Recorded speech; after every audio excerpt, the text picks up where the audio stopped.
Hi all, this is part 9 of module 1. Today we will discuss about graphene and carbon nanotubes. Graphene, it is a monolayer of graphite. It's just one atom thick. So it is two-dimensional material, 2D structure. It has the same carbon structure as the graphite, but graphene is single layer or monolayer of carbon atoms. It's an allotrope of carbon. See here. Each atom in a graphite sheet is connected with its three nearest neighbor atoms, neighbor carbon atoms. These are the main properties of graphene. It's very stretchable material. That means it can stretch up to 25% of its length. It's also very stiff and hard. It's even harder than our diamonds. Another important property is its electrical conductivity. This material can carry electricity more quickly and precisely.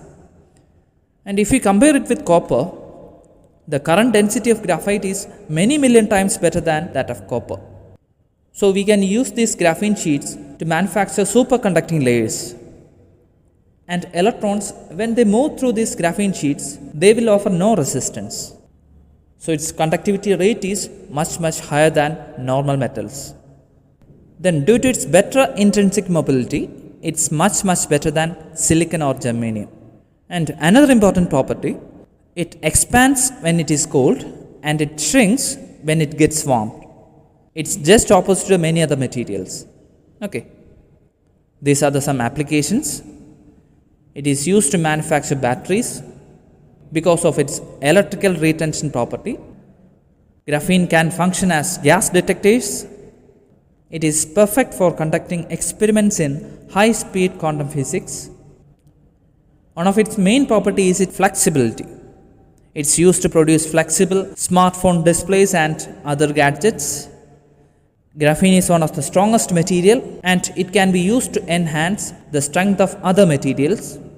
Due to its impressive heat conducting property, it can be used for manufacturing heat sinks and heat dissipation films. It is also used for making anti-corrosive paints and dyes. Okay, these are some important applications of graphene. Next, we can discuss about carbon nanotubes or CNTs. As the name suggests, these are just like cylinders. It is formed by rolling or folding graphene sheets. Mainly two types, single-walled carbon nanotubes, another one is multi-walled CNTs. In single-walled carbon nanotubes, there is only a single roll of carbon layer. At the same time, in multi-walled carbon nanotubes, there are multiple folds or rolls of monocarbon layers. When we fold these carbon monolayers, its property is going to change. We can see the examples. This is armchair single-walled carbon nanotube, chair-shaped configuration. This is zigzag single-walled carbon nanotube. The orientation is zigzag manner. The rows, zigzag manner. Okay. These are the main properties of carbon nanotubes. Main highlight is its strength, very high strength.